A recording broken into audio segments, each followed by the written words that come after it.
Download. एक minute sir. अरे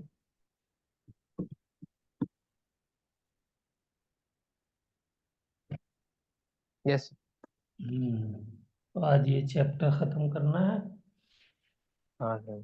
चलिए, तो हम लोगों ने केस वन पढ़ लिया था। तुमने कर लिया था सब पूरा ये। केस टू भी कर लिया था। पूरा ये टॉपिक रहता है, बस सर्कुलर मोशन शुरू करना था if I am not wrong.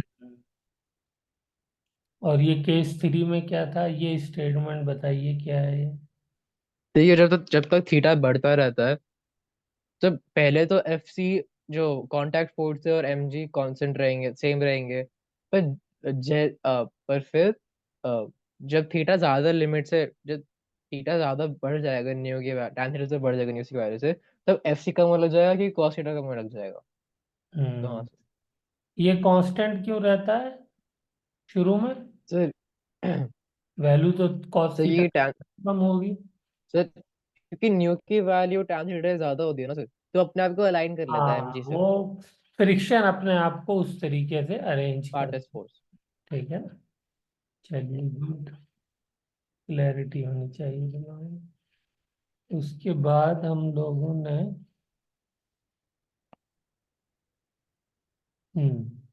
ये कर लिया था, टेंशन और फ्रिक्शन वगैरह। यस। ये वाला कर लिया था। यस। हाँ। ये वाला स्टॉपिंग डिस्टेंस कर लिया था। यस। हम्म ठीक है। गुड। ये भी कर लिया था हमने। फोर्स की रेंज भी निकाल ली थी। ठीक है ना। हाँ सर। हम्म हम्म ठीक है। In the above question if mu is less than tan theta, the minimum required force to stop the object. तो यहाँ से मिनिमम की वैल्यू भी हमने निकाल ली थी। ठीक है। ये यस चेन सर। वाला भी कर लिया था। यस। और अच्छा, रेंज वाला ये वाला क्वेश्चन था जो हमने शुरू में कर लिया था, लेकिन बाद में उसका ये सॉल्यूशन था। गुड। ये हमने कर लिया था। यस सर, नहीं तो ये वाला हमने छोड़ दिया था। हम्म ठीक है, तो इसको जल्दी से कर डालिए, बताइए कैसे करेंगे।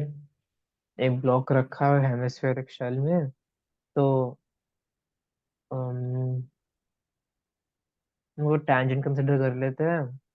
तो एक हाइट एच पे होगा, वो एक एंगल थीटा बना रहा है। हम्म तो इस केस में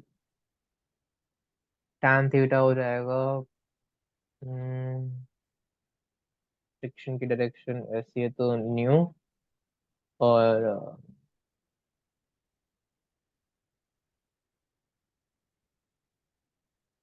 सर वन कैसे आएगा सर नीचे? आपका आंसर होना चाहिए कि सर बिल्कुल जैसे हमने पीछे इंक्लाइन प्लेन के क्वेश्चन किए हैं, बिल्कुल वैसे ही होगा। दिख हाँ रहा सर। है हमको ये, जो है वो सेमी है, स्फेरिकल या यस। हेमिस्फेरिकल। लेकिन जब हम टेंजेंट खींचेंगे तो ये वेज बन जाएगा। हाँ बन सर। गया नहीं बन गया, बस तो। अब वन। जब वेज बन गया तो अब तो कोई प्रॉब्लम रही नहीं गई। हाँ सर। हाँ, ये वेज बन गया।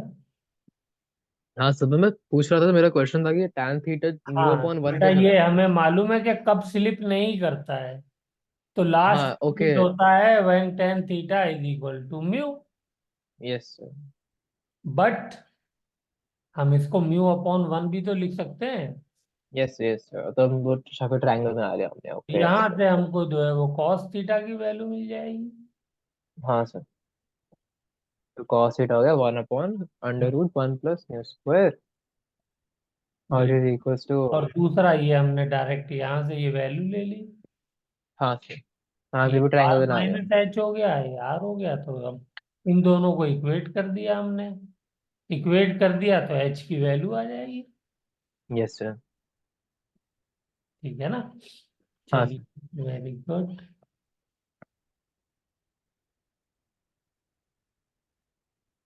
जल्दी जल्दी रिफ्रेश हो गई memory. Same is the case hair, इसमें बताइए क्या किया है, क्वेश्चन क्या है और क्या किया है।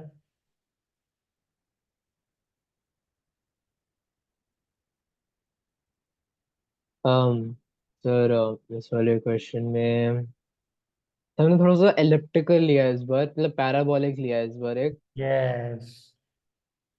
और हमें तब बताना है, हमें एक क्वेश्चन दे रखी है ग्राफ की, तब बताना है। तो हमें अगर उसका स्लोप निकाला तो हम तो डिफरेंशिएट कर देंगे। और स्लोप जो होता है एक ग्राफ का, वो होता है टैन थीटा, तो टैन थीटा की वैल्यू न्यू से इक्वल होनी चाहिए, तो उसका डिफरेंशिएशन होना चाहिए न्यू के इक्वल, तो 2x should equal to nu और x should equal nu by 2। हम्म। तो हमें जो है यहाँ पर कहा गया है कि पैराबोला शेप का एक हमारा कोई भी पॉट है, बर्तन है, उसके अंदर हमको मास को रखना है। तो ये मास हमने यस उसके सर। अंदर रखा। तो उसमें भी सेम क्वेश्चन है, कितनी हाइट तक हम उसको ले जा सकते हैं। जी हाइट हमको बतानी है, वाई हाँ सर। होगी ना ये वाली हाइट, ये वाई हमको बताना है। तो हाँ क्या सर। करेंगे इसके लिए, सर पैराबोला हमने की एक equation लिखी और उसको हम्म, डिफरेंशिएट कर दिया, और डिफरेंशिएट किया तो ये क्या है हमारा slope, D Y upon D X slope ही तो हो गया। Yes sir. और स्लोप क्या होता है, यही टेन थीटा होता है। Yes sir. तो टेन थीटा जब यही होता है तो हमें इससे एंगल मिल जाएगा थीटा, हाँ सर। अब टेंजेंट बना करके। और ये वाली रिलेशन हमको मालूम है कि tan theta is equal to mu होता है। Yes sir. ठीक है ना। तो हमने क्या किया, D Y upon D X से हमने निकाला टू एक्स, और टेन थीटा से निकाला म्यू। तो टू एक्स और म्यू को हमने आपस में कोरिलेट कर दिया। यस हम्म, सर। तो एक्स इज इक्वल टू क्या आ गया, म्यू बाई टू। हाँ सर। ठीक है। अब यहां से वाई आ जाएगा नहीं आ जाएगा,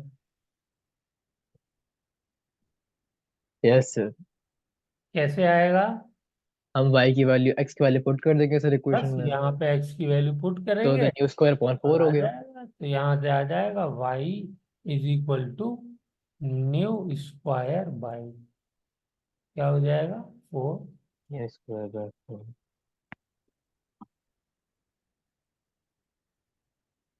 बस, ठीक है ना। हम्म। चलिए फिर से देख लिए, कोई डाउट हो तो, एनी डाउट। नहीं सर डाउट। चलिए ये वाला क्वेश्चन आपको मुझे समझाना है पूरा, चाहे आप 2 मिनट ले लीजिए। अच्छा। हाँ ये एयरप्लेन की बेल्ट थी।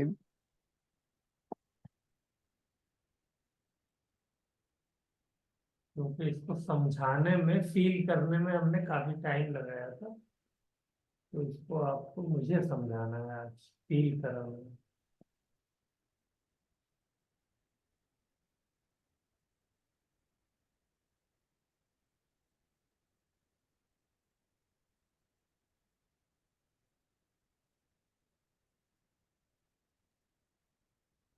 Time taken which bag would come to rest with respect to belt, कि मतलब बैग और बेल्ट की वेलोसिटी सेम होता है।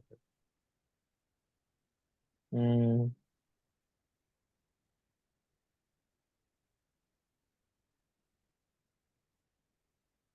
ओके। तो फ्रिक्शन फोर्स तो हो जाएगी सर न्यू एम जी। पहले क्वेश्चन मुझे समझाइए क्या है। हाँ सर। एक बैग है, हमने उसको रेस्ट पे रख दिया कन्वेयर बेल्ट पे, जो वेलोसिटी वी से मूव कर रही है। तो हमें हम्म। टाइम पता लगाना है कि जब बैग और कन्वेयर बेल्ट की रिलेटिव वेलोसिटी जीरो हो जाए, या फिर मतलब बैग जो है वो वेलोसिटी कन्वेयर बेल्ट की वेलोसिटी से चलने लगे। हम्म। ये है सर। ठीक।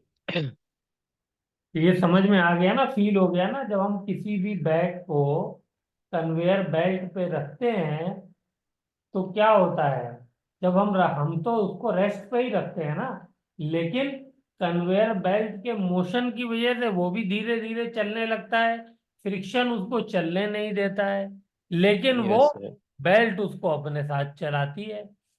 तो एक टाइम आता है आफ्टर फ्यू सेकेंड्स, वो बैग की स्पीड कन्वेयर बेल्ट की स्पीड के बराबर हो जाती है। ठीक है, शुरू में कम यस होती है, जब हमने रखा उस वक्त तो जीरो है, उसके बाद कन्वेयर बेल्ट ने उसको आगे मूव कराना शुरू किया, लेकिन फौरन उसकी वेलोसिटी कन्वेयर बेल्ट के बराबर नहीं होती है, बल्कि थोड़ा हाँ सा सर। टाइम लगता है, क्योंकि फ्रिक्शन जो है वो उसके मोशन को अपोज करता है, रिलेटिव मोशन को। तो वो कुछ सेकंड्स के बाद क्या होता है कि कन्वेयर बेल्ट की ही स्पीड से चलने लगती है। तो हम कह सकते हैं कि कन्वेयर बेल्ट और बैग के बीच में, मास के बीच में जो मोशन है, रिलेटिव मोशन या रिलेटिव वेलोसिटी, वो जीरो हो गई है। तो वही हमको इसमें क्वेश्चन में बातें बताई गई हैं, और कहा है कि टाइम बताओ कि किस टाइम के बाद जो है वो बैग कन्वेयर बेल्ट की वेलोसिटी से मूव करने लगेगा, या with respect to belt rest में आ जाएगा, दोनों में से कोई भी बात करेंगे। तो बताइए जल्दी से बेटा कैसे किया जाए।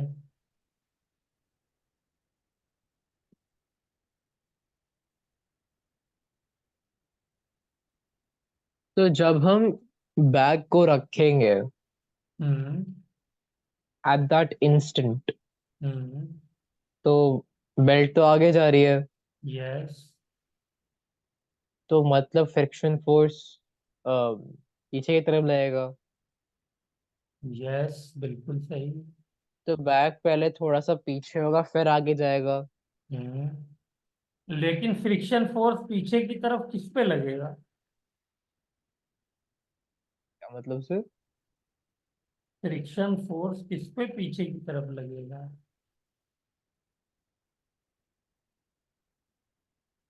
सर बेल्ट पे पीछे की तरफ लगेगा, ओ लेकिन यस बैक सर। के ऊपर आगे की तरफ लगेगा, तभी तो वो फोर्स उसको आगे बढ़ा पाएगा। हाँ सर। हम्म। और वो फ्रिक्शन फोर्स कितना होगा? तो वो म्यू एम जी होगा, उसमें तो कोई इशू है नहीं, कोई यहाँ पे जो है हमको रिजोल्यूशन करना नहीं है। ठीक है ना? Yes sir. अब बताइए क्या होगा। कुछ नहीं, पहले हमको टाइम पूछा है ना, तो v is equal to u plus A T वाली इक्वेशन यूज कर लेंगे बस, यहां से टाइम निकल यस। जाएगा। अब इसमें कौन कौन सी चीज हमको चाहिए? यू तो जीरो फाइनल है। वेलोसिटी चाहिए, इनिशियल वेलोसिटी चाहिए, एक्सेलरेशन चाहिए। ये तीन चीजें आपको निकालनी है, कुछ भी नहीं है बस। अगर क्वेश्चन आप समझ गए हैं। तो फाइनल हाँ। वेलोसिटी क्लियर कट हमको पता है, जीरो होगी, यस सर। क्योंकि दोनों साथ में चलने लगी। तो हमें क्या करना है, रिलेटिव वेलोसिटी निकालेंगे ना दोनों यस की। सर। तो रिलेटिव वेलोसिटी जीरो होगी। इनिशियल वेलोसिटी क्या हो जाएगी? तो initial velocity of bag minus initial velocity of belt, तो वो आ यस जाएगी सर। Minus V. माइनस। और तो final velocity zero. Minus V रख देंगे।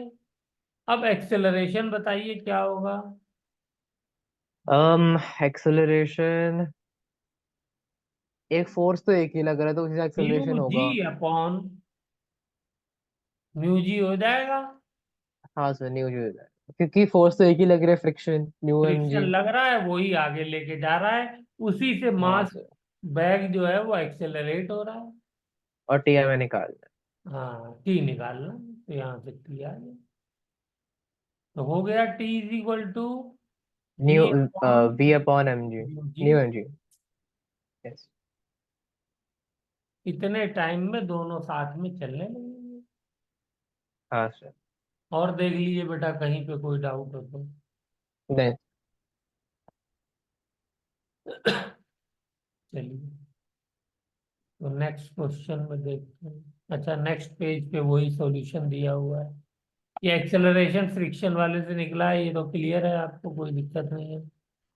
चलिए, अच्छा ये वाला करिए, उसी टाइप का क्वेश्चन है। जल्दी से बताइए क्या है और क्या करना है। Find relative acceleration A B. एक बॉडी है ए, उसका मास है एम। एक बॉडी है बी, उसका मास है 2m। ए और बी के बीच का कोएफिशिएंट ऑफ फ्रिक्शन है 0.5। बी और जिस ग्राउंड पे, जिस सरफेस पे रखा हुआ है ये, उसका कोएफिशिएंट ऑफ फ्रिक्शन है 0। हमने ऊपर वाले मास को v वेलोसिटी से आगे की तरफ मूव कराया। तो हमसे ये पूछा है कि find the relative acceleration of A, same relate भी है। यानी acceleration of A with respect to B. Sir पर ए की एक्सेलरेशन जीरो है ना सर? है बेटा? सर पर ए के पास एक्सेलरेशन, जीरो कैसे? वेलोसिटी v से ओ जा रहा है। फ्रिक्शन है ना? अच्छा फ्रिक्शन है ना, ओके। हाँ, तो फ्रिक्शन है तो वो रोकेगा ना इसको। हाँ सर। और नीचे वाला तो रेस्ट पे है। सबसे पहले तो यस फ्रिक्शन सर। फोर्स बताइए कैसे कैसे लगेगा। हाँ सर। सर तो ए वाले वेलोसिटी में अगर उसकी वेलोसिटी आ गया तो फ्रिक्शन भी चलेगा। ये उसको रोकना चाहेगा, रिलेटिव मोशन को वो अपोज करता है। हाँ तो सर। ए वाले पे पीछे लगेगा, तो बी वाले पे सेम फ्रिक्शन तो फोर्स बी आगे वाले। लग जाएगा बिकॉज ऑफ हाँ sir. Action reaction pair. Yes sir. ठीक है ना? तो अब ए वाले का एक्सेलरेशन बता दीजिए जल्दी से, कैसे निकालेंगे? सर ए वाले का एक्सेलरेशन,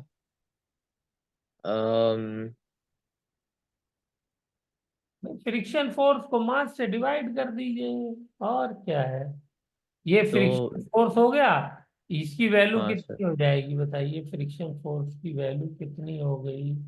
इसकी वैल्यू हो गई 0.5 इंटू मास तो कैंसिल हो जाएगा, इंटू 10। तो क्या हो गया? इज इक्वल टू 5 नहीं हो गया? हाँ सर। 5 मीटर पर सेकेंड स्क्वायर।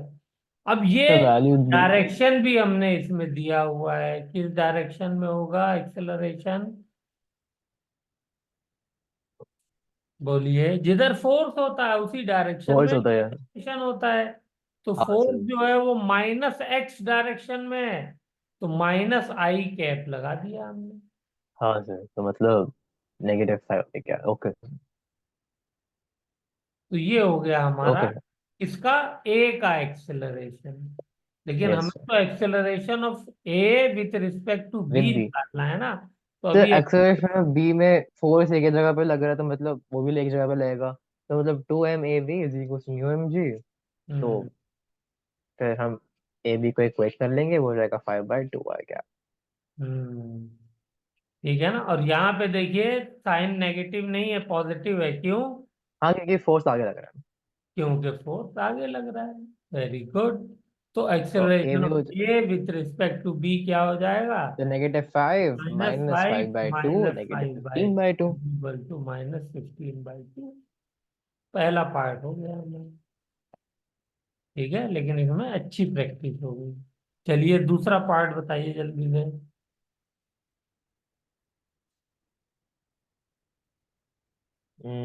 दूसरा part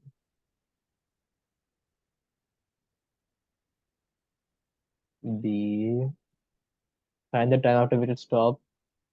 find the time after which it stop relative slipping. ये तो ऊपर वाला ही हो गया क्वेश्चन। हाँ सर तो वही ऊपर वाला हो गया, मैं उस तरह से हाँ। कि मतलब। Yes sir. जब उस दोनों की रिलेटिव वेलोसिटी जीरो हो जाएगी तो वो सर। तो इनिशियल वेलोसिटी यहाँ पर भी v होगी। यहाँ फाइनल पे जीरो। वेलोसिटी 0 हो जाएगी। एक्सेलरेशन एक्सेलेरेशन मैंने निकाल ली दिया है, इक्वेशन में पुट फॉर्मूले में कीजिए लगा। और आंसर पाइए। Yes sir. ठीक है, लेकिन बेटा किया हुआ होगा तब इतनी तेज कर पाएंगे, वरना तो टाइम बहुत लग जाएगा सोचने में। Yes sir. हम्म, हाँ। एक थर्ड पार्ट भी है, find the final velocity of both. ये भी अच्छा पार्ट है। Final velocity of both.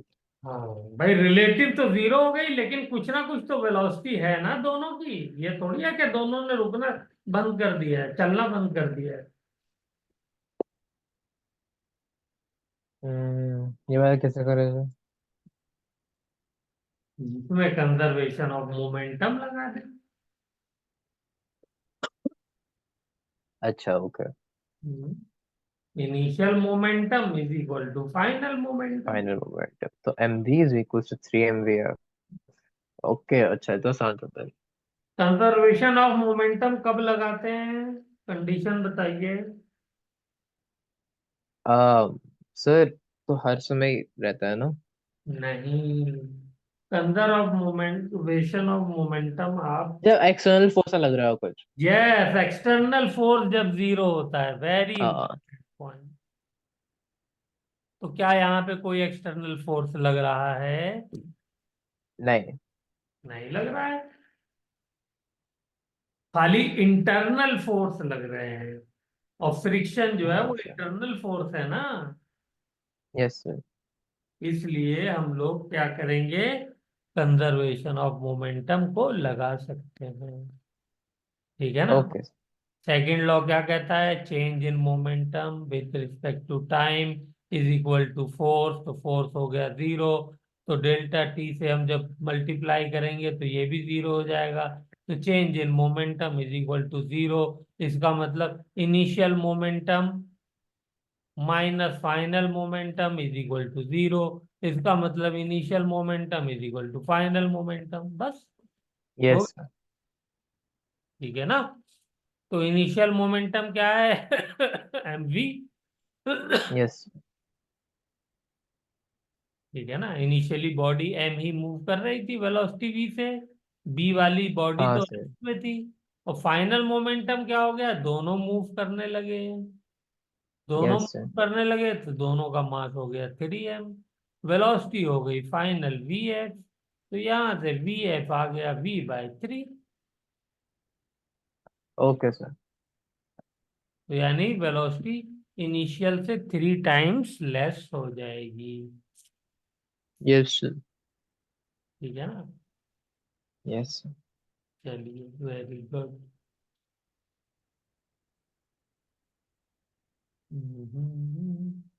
बस खत्म हो ही गया ये चैप्टर। नेक्स्ट पार्ट है, अभी 2 3 स्लाइड।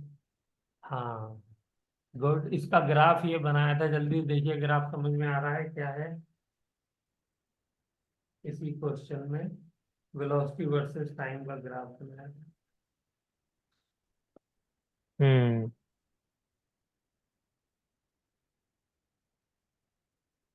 अच्छा ओके। तो वी ए तो कम हो रहा है, वी वेलोसिटी ए की कम हो रही है रिस्पेक्ट टू टाइम। अब वेलोसिटी बी बढ़ रही है रिस्पेक्ट टू टाइम। और ऑफ कोर्स, पर और एक टाइम आता है दोनों कि जब दोनों कॉन्स्टेंट हो जाते हैं। दोनों बराबर हो जाती हैं। जब दोनों बराबर हो गई तो उसके बाद साथ साथ चलने लगती हैं। कॉन्स्टेंट हो जाती है ऐसे। और वो साथ साथ चलने वाली वेलोसिटी कौन सी है? वो v/3 है। Yes sir. ठीक है ना। तो ये हाँ ग्राफ, सर। और कितने टाइम पे ये होता है? 2v/15। ये तो हमने कैलकुलेट किया था सेकंड पार्ट में। हाँ सर। ये तो टाइम आया था हमारा two V by yes fifteen yes sir. हाँ सर। चलिए, गुड। तो हमने 4 पार्ट किए और चारों अच्छे पार्ट थे। चलते हैं नेक्स्ट क्वेश्चन की तरफ। हाँ, इस टाइप के भी क्वेश्चन काफी पूछे जाते हैं। तो ओह अच्छा ओके।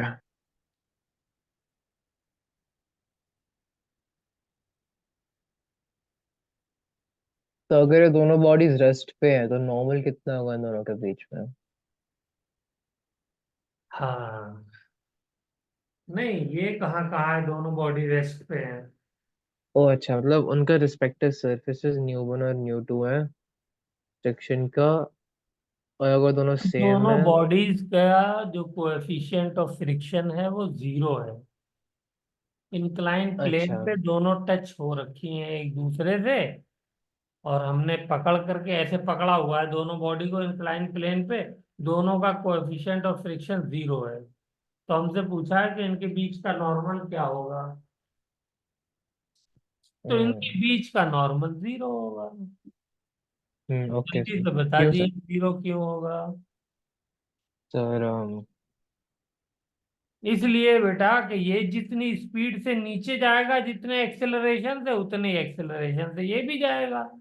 तो दोनों एक दूसरे को यस सर। नॉर्मल कैसे लगा पाएंगे। Yes sir. फ्री फॉल वाली कंडीशन हो गई ना। जैसे मैंने एक एग्जांपल आपको दिया था कि ऊपर से मान लीजिए प्लेन से कोई डाइवर जो है वो डाइव करता है, तो अपने साथ किसी दूसरे डाइवर को भी अपने ऊपर जो है वो कुदा लेता है। तो क्या तो एक दूसरे के ऊपर दोनों कोई फोर्स लगा रहे होंगे? नहीं लगाएंगे। इसलिए कि नहीं दोनों लगा का देंगे वो। एक्सेलरेशन सेम है ना। हाँ सर, यस सर। बिल्कुल ऐसे समझिए जैसे मेक मैंने अपने ऊपर एक बैग लाद लिया 50 केजी का, और ऊपर से कूद जाऊं 10वीं फ्लोर से 20वें फ्लोर से, तो बैग का वजन थोड़ी मेरे ऊपर होगा। Yes sir. बिकॉज हम दोनों का एक्सेलरेशन सेम है, वेलोसिटी सेम है, हर चीज सेम हो जाएगी ना। तो इसलिए यस सर। कोई फोर्स लग ही नहीं रहा है एक दूसरे को, पर इसलिए नॉर्मल जीरो हो जाए। क्लियर है ये बात। Yes sir. दूसरा पॉइंट आइए। यहाँ पे तो ये कंडीशन थी, दोनों के मैंने फ्रिक्शन जो है कोएफिशिएंट जीरो ले लिए थे, यानी बहुत ही स्मूथ सरफेस था। अब मैंने क्या किया, वन वाले को उसको जो है जीरो ले लिया है, और टू वाले को जीरो नहीं लिया है। अब बताइए क्या होगा। अच्छा, ओके। फिर भी नॉर्मल तो। जीरो ही होगा, इसलिए कि हाँ सर। आगे वाला जो है वो फास्ट जाएगा और पीछे वाला स्लो जाएगा। हाँ तो सर। नॉर्मल कहाँ से लगेगा? वही सर। क्योंकि पीछे वाले पे तो फ्रिक्शन है ना, तो वो तो स्लो मोशन करेगा। और आगे वाले पे कोई फ्रिक्शन नहीं है, तो उसका फास्ट मोशन है। ठीक है, बोलो बेटा। Yes sir. इसका मैंने एक्सेलरेशन निकालने के लिए कहा था, दोनों का A1 A2 जल्दी से निकाल के बताइए। um,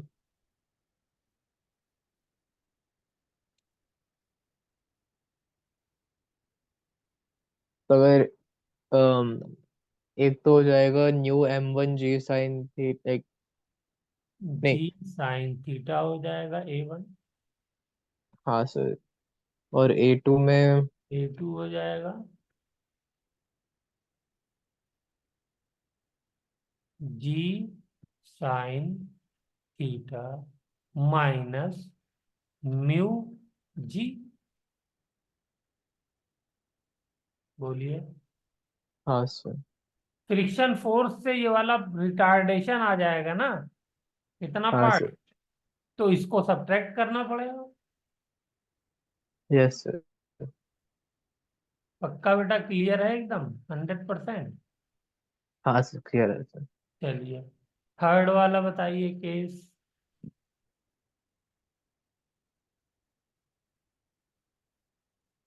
इस बार दोनों न्यू ही वन जीरो इज नहीं है।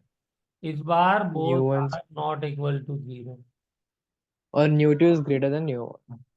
Mu one is not equal to zero and mu two is not equal to zero.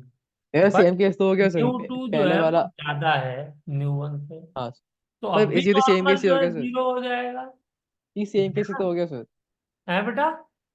वो फास्ट चला जाएगा या स्लो आ जाएगा नीचे नीचे। हाँ, तो ये वन वाला फास्ट जाएगा, टू वाला स्लो जाएगा, तो इसलिए नॉर्मल जीरो ही रहेगा। ठीक है ना?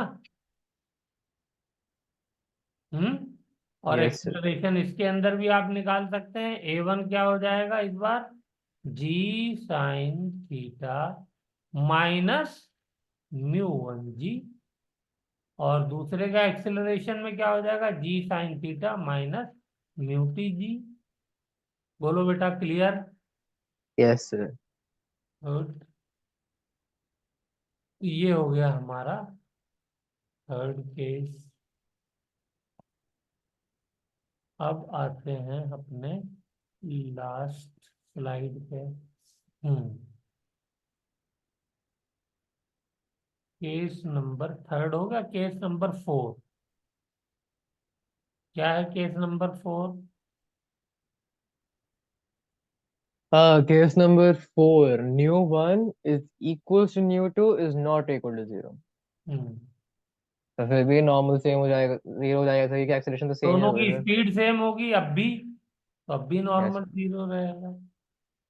अब फाइनल आ जाइए।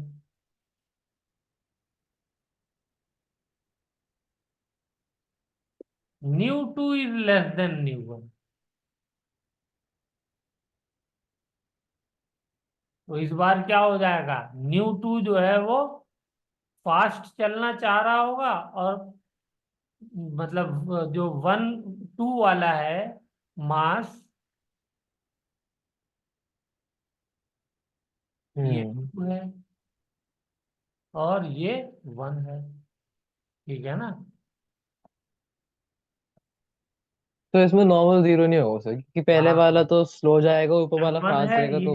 m2 है, तो ये वाला जो है चलना चाह रहा है फास्ट, और ये चलना चाह रहा है स्लो, तो इस बार नॉर्मल लगेगा। ठीक है। Yes sir. हम्म तो नॉर्मल और एक्सेलरेशन की वैल्यूज निकालनी थी। कैसे नॉर्मल तो निकालते हैं? सर,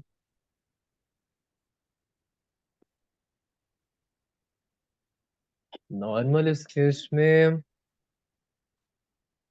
अम, चलिए दिमाग लगाइएगा, आप निकाल लेंगे मुझे पता है, बट आप निकालिएगा जरूर।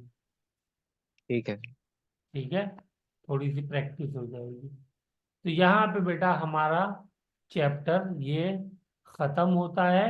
अब इसी का जो दूसरा पार्ट है वो कौन सा है? Circular motion. ठीक है, तो हम लोग सर्कुलर मोशन शुरू करते हैं। चलिए, वो भी मेरा रेडी है। ये रहा सर्कुलर मोशन। तो जल्दी से बेटा सर्कुलर मोशन के बारे में बताते जाइए। सर्कुलर मोशन के बहुत सारे वेरिएबल्स होते हैं सर। थीटा जो होता है एंगुलर डिस्प्लेसमेंट होता है, ओमेगा एंगुलर वेलोसिटी होता है, अल्फा एंगुलर एक्सेलरेशन होता है, ए सेंट्रीपिटल एक्सेलरेशन होता है, ए टेंजेंशियल एक्सेलरेशन होता है, ए नेट उन दोनों का रिजल्टेंट होता है। और जैसे इसमें लिखा हुआ उसी तरीके से बताइए तो ज्यादा अच्छा रहेगा। तो इसके अंदर डिस्प्लेसमेंट की जगह हम लोग क्या यूज करते हैं? Angular displacement. Angular displacement, yes sir. और इसमें डायरेक्शन को कैसे दिखाया जाता है? क्योंकि ये भी सर वेक्टर इस क्वांटिटी है एंगुलर डिस्प्लेसमेंट, तो इसका डायरेक्शन भी होगा ना? राइट हैंड थंब रूल से सर। यस, क्योंकि ये तो ऐसे घूम रही है बॉडी, ये जो सर्कल बनाया हुआ था मैंने ऐसे, तो अब इसका तो कोई वेक्टर बन नहीं सकता ना, स्ट्रेट लाइन वाला। तो हमने फिर इसके लिए फिजिसिस्ट ने क्या किया? टेक्निक निकाली कि राइट हैंड थंब रूल से पता लगाइए। ठीक है, इससे आपको ओके सर। डायरेक्शन पता चल जाता है। अगर राइट हैंड साइड में anti clockwise displacement, angular displacement, तो थंब किधर आएगा? आउट ऑफ प्लेन आएगा। Out of. और अगर क्लॉकवाइज है तो तो थंब इन किधर प्लेन। जाएगा? Inside the in plane plane. जाएगा। और ये हमको सिंबल भी याद रहना चाहिए। क्रॉस का यस सर। मतलब इनसाइड, डॉट का मतलब आउटसाइड। इतनी बात क्लियर है? हाँ सर। और ये हमारा स्क्रू रूल से भी इसको हम पता लगा सकते हैं। स्क्रू जैसे आप राइट को घुमाएंगे क्लॉकवाइज तो अंदर जाता है, और एंटी क्लॉकवाइज स्क्रू को घुमाते हैं तो बाहर आता है। ठीक है ना? हाँ सर। चलिए, वेरी गुड, बहुत अच्छे। अब आते हैं सेकंड के ऊपर। इसकी यूनिट बेटा क्या होती है? एंगुलर डिस्प्लेसमेंट की यूनिट लेस होता है, रेडियन होती है हाँ सर। यूनिट। तो इसकी डायमेंशंस जो है वो 0 होती है। ठीक है। हाँ सर। हाँ, very good. Angular displacement linear displacement को आपस में रिलेट करना हो तो रिलेशन हम लोग जानते हैं, ठीक है। और सर्कुलर यस सर। मोशन क्या है, 2D मोशन होता है। चलिए, ये है रिलेशन, बोलिए, ठीक है। ये हमने रिलेशन डेवलप करी थी, याद आ गई ये रिलेशन? हाँ सर। हाँ सर, करिए सर, चलते याद आ गई। ठीक है ना। एंगुलर डिस्प्लेसमेंट अगर हमने 2 पाई डिस्टेंस कवर किया, मतलब एंगुलर डिस्प्लेसमेंट कवर किया है, तो लीनियर डिस्प्लेसमेंट कितना हो जाएगा, 2 पाई आर, ठीक है। यस। हाँ, और अगर हम इसको 1 ले लेंगे तो ये आर हो जाएगा, ये थीटा ले लेंगे तो ये आर थीटा हो जाएगा, बस। और इसी आर थीटा को हम लोग क्या कहते हैं, आर्क लेंथ कहते हैं। Important point. तो यहां से मैंने फॉर्मूला बना दिया जो आज तक हम पढ़ते आए हैं, theta is equal to arc length upon radius. बन गया। हाँ सर। चलिए नेक्स्ट, अब आते हैं एंगुलर वेलोसिटी। एंगुलर वेलोसिटी क्या होती है, जैसे सर लीनियर वेलोसिटी होती है। वैसे। लीनियर वेलोसिटी होती है डिस्प्लेसमेंट अपॉन टाइम, तो एंगुलर वेलोसिटी होती है एंगुलर डिस्प्लेसमेंट अपॉन टाइम, ठीक है ना। Yes sir. और इसकी यूनिट क्या होगी बेटा,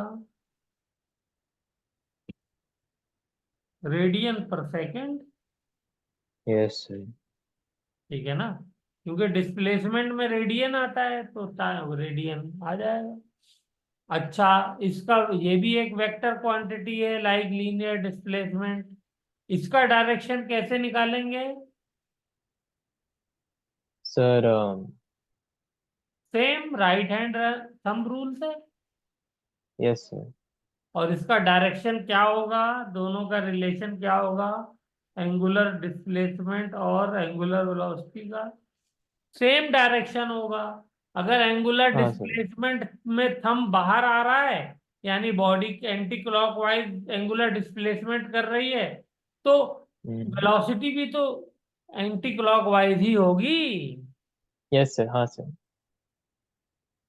मेरी बात क्लियर हो रही है? Yes sir. Yes sir. हम्म, ये रहा। तो अगर मेरी बॉडी ऐसे जा रही है एंटी क्लॉकवाइज, ये सेंटर,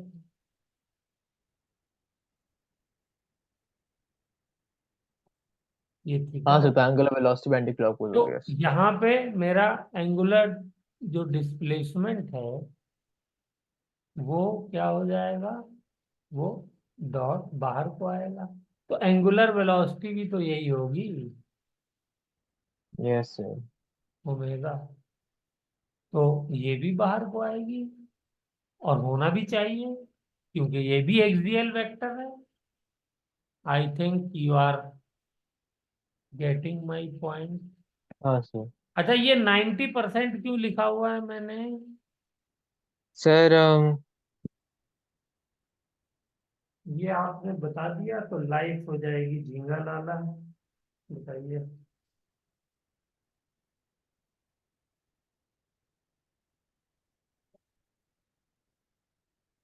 याद नहीं है सर। ये फॉर्मूला था, original formula, omega is equal to D V D T. Perpendicular ओ यस सर, वी वर अपॉन फ्रेंड। आर, ये था। और परपेंडिकुलर